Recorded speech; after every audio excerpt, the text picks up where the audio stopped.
Everyone, welcome back to mamma's little world. आज का हमारा टॉपिक है कि डिलीवरी के बाद हमें वज़न कैसे कम करना चाहिए, मतलब post delivery weight loss tips के बारे में आज हम इस वीडियो में बात करने वाले हैं, जो कि मुझे लगता है कि हर एक मदर फील करती है डिलीवरी के बाद कि कब मेरा वेट लॉस होगा और कब मैं फिर से वापस से उसी शेप में आ जाऊंगी जैसे कि मैं पहले थी।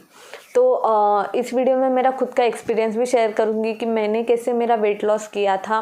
ज़्यादा मेहनत वाला काम नहीं है, सिर्फ 4-5 चेंजेस को आपको अपनी लाइफ में लानी है, जिसकी वजह से आसानी से आपका वेट धीरे धीरे करके कम हो जाएगा। क्योंकि डिलीवरी के बाद एटलीस्ट 6 मंथ्स हम कोई भी हार्ड एक्सरसाइज और योगा नहीं कर सकते, क्योंकि डिलीवरी के बाद हमें स्टिचेस लगते हैं, तो उसे हील होने में भी हमें थोड़ा टाइम देना चाहिए।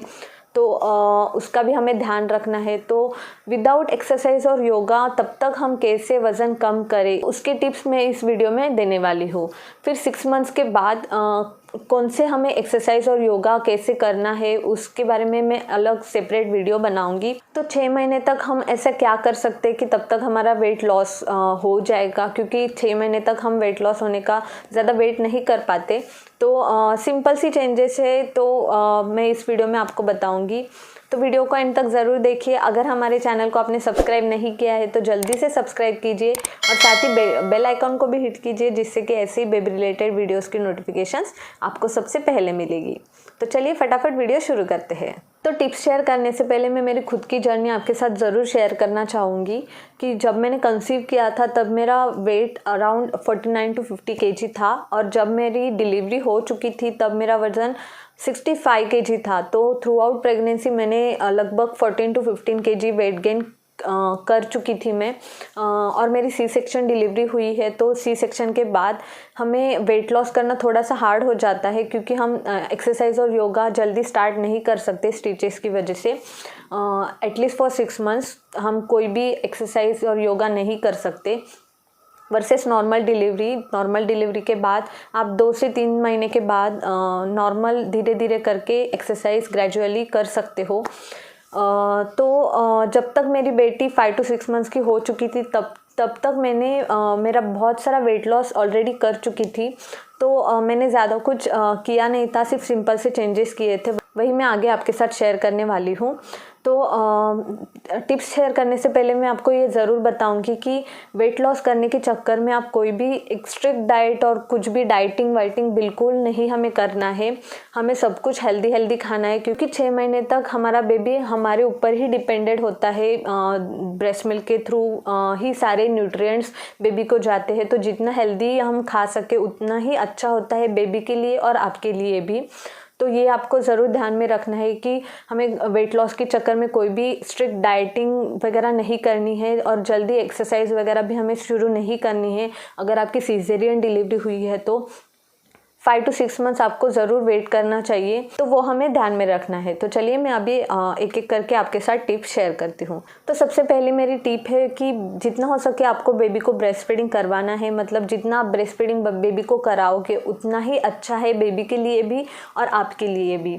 इसका रीज़न मैं आपको बताती हूँ कि जितना आप बेबी को ब्रेस्ट फीडिंग कराओगे उतनी आपकी बॉडी की जो कैलोरीज है वो बर्न होने में मदद मिलेगी, जिससे कि आपकी बॉडी की जो एक्स्ट्रा फैट्स है, जो चर्बी है, वो धीरे धीरे करके कम होने में मदद मिलेगी। अगर कुछ केसेस में माँ को दूध नहीं बन पाता है, जितना बेबी की रिक्वायरमेंट है उतना मिल्क नहीं बन पाता है, तो उस केस में आप डॉक्टर को पूछ के फार्मूला पे स्विच कर सकते हो। पर पहली प्रायोरिटी आपको ब्रेस्ट फीडिंग को ही देनी है। आपको अपना दूध ही बेबी को पहले पिलाना है। फिर उसके बाद अगर आपको लगता है कि बेबी का पेट नहीं भर पा रहा है तो उस केस में आप फार्मूला बेबी को दे सकते हो। और अगर आपको अच्छे से दूध बन पा रहा है तो नथिंग लाइक इट बहुत ही अच्छा है आपके लिए भी और बेबी के लिए भी, क्योंकि ब्रेस्ट मिल्क ही बेबी के लिए बहुत ही अच्छा होता है। तो जितना आप बेबी को ब्रेस्ट फीडिंग कराओगे उतना ही आपके लिए भी अच्छा है। तो सबसे पहली मेरी टिप यही है कि जितना हो सके बेबी को ब्रेस्ट फीडिंग कराइए, जिससे कि आपके बॉडी की जो एक्स्ट्रा कैलोरीज है वो भी बर्न होने में मदद मिलेगी। सेकंड हमारी टिप है कि चूज़ अ हेल्दी डाइट। मतलब जितना हो सके आपको अपने डाइट में फाइबर रिच फूड या फिर प्रोटीन, आयरन, कैल्शियम और कार्बोहाइड्रेट्स, इन सब को आपको अपने डाइट में इंक्लूड करना है। जितना आप हेल्दी खाना खाओगे उतना आपके लिए और इनडायरेक्टली बेबी के लिए भी अच्छा है, क्योंकि एटलीस्ट फॉर 6 मंथ्स बेबी आपके लिए आपके ऊपर ही डिपेंडेंट होता है, आपके ब्रेस्ट मिल्क के ऊपर ही डिपेंडेंट होता है। तो जितना आप हेल्दी डाइट लोगे उतना ही न्यूट्रिशियस और हेल्दी मिल्क आप प्रोड्यूस कर पाओगे और उतना ही हेल्दी मिल्क आप आपके बेबी के लिए दे सकते हो। तो हमें इस बात का ध्यान रखना है कि बहुत ही हेल्दी न्यूट्रिशियस खाना हमें खाना है। एकदम से पेट भर के हमें खाना नहीं खाना है। शॉर्ट इंटरवल्स में थोड़ा क्वांटिटी में हमें खाना है। होता क्या है कि डिलीवरी के बाद हमारे ऊपर बेबी भी डिपेंडेंट होता है, तो 2 लोगों का खाना है, ऐसे हमारे नानियाँ दादियाँ हमें हर बार बोलती रहती है। और हम बेबी को ब्रेस्ट फीडिंग भी करवाते रहते हैं 2-2 3-3 घंटे के गैप में, तो हमें उतनी भूख भी लगती है, तो उस चक्कर में हम कुछ भी उठा के खा लेते हैं, तो उसे हमें अवॉइड करना है। एकदम से पेट भर के खाना नहीं खाना है। 2-2 घंटे के गैप में हमें कुछ ना कुछ हेल्दी खाते रहना है, जिसकी वजह से मिल्क प्रोडक्शन भी अच्छा हो जाएगा, आपको ब्रेस्ट मिल्क भी अच्छा बन पाएगा और साथ ही आप हेल्दी खा रहे हैं तो आपका वज़न भी ज़्यादा नहीं बढ़ेगा। मतलब जो हमारा वज़न बढ़ा है उसे ही हमें कम करना है और नहीं बढ़ाना है, उस बात का हमें ज़रूर ध्यान रखना है। और ब्रेकफास्ट, लंच और डिनर के बीच में अगर आपको कभी भूख लगती है तो हमें कुछ भी अनहेल्दी नहीं खाना है, जितना हो सके हेल्दी खाना है। फ्रूट्स खा सकते हो आप, बीच में छाछ पी सकते हो या फिर कोकोनट वाटर आप ले सकते हो। ऐसे हेल्दी चीज़ें हमें खाने की कोशिश करनी है रादर दैन पैकेज्ड फूड्स या फिर बिस्किट्स, उन सब चीज़ों को हमें अवॉइड करना है।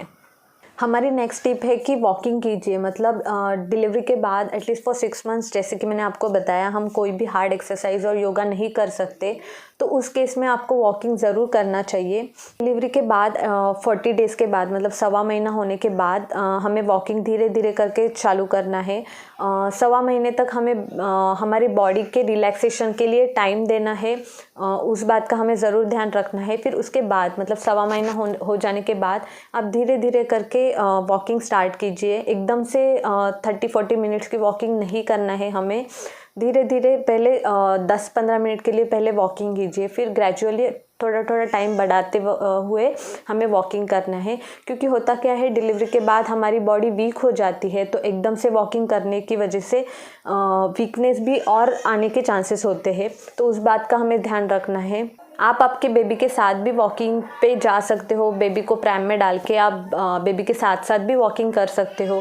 अगर बाहर जाके वॉकिंग करना आपके लिए पॉसिबल नहीं है तो उस केस में आप घर पे ही वॉकिंग करा सकते हो। मतलब जब हम बेबी को फीडिंग कराते हैं उसके बाद हम बेबी के जब डकार निकालते हैं, बर्पिंग का जो टाइम होता है, तब आप बेबी को लेके ऐसे कंधे पे लेके डकार निकालते आप घर पे ही वॉकिंग कर सकते हो। तब आप 15 से 20 मतलब 10 से 15 मिनट की आप वॉकिंग कर सकते हो।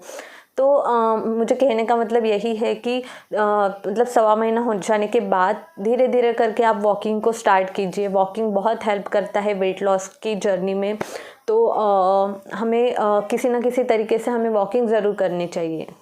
हमारी अगली टिप है कि भरपूर पानी पीजिए। मतलब जितना हो सके आपको पानी पीने की कोशिश करनी है। डिलीवरी के बाद आप कितनी क्वांटिटी में पानी पीते हो ये भी मैटर करता है वेट लॉस की जर्नी में। तो जितना आप पानी ज़्यादा पियोगे उतनी ही आपकी बॉडी हाइड्रेटेड रहेगी, और साथ ही ज़्यादा पानी पीने की वजह से आपके बॉडी के जो सारे टॉक्सिन्स है वो भी बाहर निकल आएंगे यूरिन थ्रू, और साथ ही जो कॉन्स्टिपेशन की प्रॉब्लम होती है वो नहीं होगी, क्योंकि डिलीवरी के बाद हमें स्टिचेस लगते हैं। तो जितना कम आपके पेट के ऊपर प्रेशर पड़ेगा उतना ही अच्छा है। ज़्यादा पानी पीने की वजह से आपका पेट इजीली साफ़ हो जाएगा। और अगर खाना खाने के 15 से 20 मिनट पहले अगर आपने 1 गिलास पानी पी लिया तो उसकी वजह से आपकी जो भूख है वो कम हो जाएगी। आपका खाना खाने की क्वांटिटी थोड़ी सी कम हो जाएगी, जो कि अच्छी बात है। इम्पोर्टेंट टिप है ये। खाना खाने के 15 से 20 मिनट पहले अगर आप पानी पियोगे तो वो तो उतना ही अच्छा है वेट लॉस के लिए। और सुबह उठते ही अगर आप खाली पेट गुनगुना पानी पीते हो तो वो बहुत ही अच्छा होता है। आपके एब्डोमिनल जो फैट्स है वो कम होने में मदद मिलती है। तो जितना हो सके आपको गुनगुना पानी सुबह उठते ही पीने की आदत डालनी है। प्लेन वाटर भी आप गुनगुना पानी पी सकते हो, या फिर उसमें नींबू ऐड करके भी आप नींबू और हनी भी ऐड करके आप पी सकते हो। तो हमें दिन में कम से कम 3 से 4 लीटर पानी पीने की कोशिश करनी चाहिए। पानी पीने से भी आपके वेट लॉस में बहुत सारा फ़र्क मिलेगा। हमारी अगली टिप है कि जब भी आपको टाइम मिले अपनी नींद ज़रूर पूरी कर ले। ये मैं इसलिए बोल रही हूँ क्योंकि आपको आपके पूरे दिन में 8 घंटे की नींद ज़रूरी होती है, पर आफ्टर डिलीवरिंग अ बेबी के हिसाब से हमें नींद पूरी करनी पड़ती है। क्योंकि स्टार्टिंग में कुछ बच्चे दिन में सोए हुए होते हैं और रात को जगते हैं, तो दिन में हमारे काम होते हैं और रात को हमारी नींद पूरी नहीं हो पाती क्योंकि बेबी जगा हुआ होता है। तो आप उस टाइम पे ऐसा कर सकते हो, जब बेबी दिन में नैप लेता है तो बेबी के साथ भी आप सोने की कोशिश कीजिए, क्योंकि रात को हमारी नींद पूरी नहीं हो पाती, क्योंकि आपकी बॉडी को डिलीवरी के बाद उतनी ही रिलैक्सेशन की और आराम की ज़रूरत होती है। और साथ ही अगर आप जितना जगे हुए होते हो उतने हमें भूख लगती है, तो हम कुछ भी उठा के खाते हैं, तो वो एक डिसएडवांटेज होता है जगे हुए होने का। तो जितना हो सके आपको अपनी नींद पूरी करनी है तो दिन में एटलीस्ट 7 to 8 आवर्स की नींद हमें ज़रूर लेनी चाहिए। तो यही वेट लॉस टिप्स है जो मैंने करे हुए हैं, जिससे कि मुझे 5-6 महीने में ही मैसिव फ़र्क मिला था।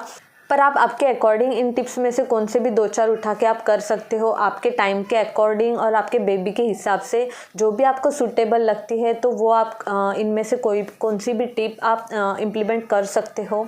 तो ये सब टिप्स मैंने आपको डिटेल में समझाए हैं। अभी मैं आपको शॉर्ट में बताती हूँ कि हमें वेट लॉस टिप्स हमारी क्या है। सबसे पहले ब्रेस्ट फीडिंग, जितना हो सके हमें ब्रेस्ट फीडिंग करवाना है, भरपूर मात्रा में पानी पीना है, हेल्दी डाइट लेना है, जितना हो सके फ्रूट्स वेजिटेबल्स भरपूर मात्रा में हमें खानी है, सैलड्स, इन सब को आपको अपने डाइट में इंक्लूड करना है। हर रोज़ एटलीस्ट 30 to 40 मिनट्स का हमें वॉक लेना है। फिर उसके बाद जब भी हमें भूख लगे तभी हमें खाना है। ये मोस्ट इम्पॉर्टेंट है, क्योंकि हमें कभी कभी क्रेविंग्स हो जाते हैं, तो उस चीज़ का हमें ध्यान रखना है। और sugar, fried items, junk food, इन सब को आपको अपने डाइट से डिलीट कर देना है। जितना हो सके घर का बना हुआ होममेड फ्रेश खाने की कोशिश कीजिए। बस यही सब टिप्स है जो आपको करनी है, इससे ही बहुत ज़्यादा फ़र्क मिलेगा विदाउट एक्सरसाइज और योगा। तो चलिए करते हैं वीडियो को एंड। वेट लॉस के लिए क्या डाइट चार्ट होना चाहिए, इसके ऊपर मैं एक सेपरेट वीडियो बनाऊंगी। तब तक चैनल को सब्सक्राइब ज़रूर कीजिए और साथ ही वीडियो पसंद आए तो लाइक ज़रूर करना। जितना हो सके नई मदर्स के साथ शेयर करना ताकि उनकी भी हेल्प हो सके। चलिए मिलते हैं नेक्स्ट वीडियो में, तब तक के लिए बाय बाय।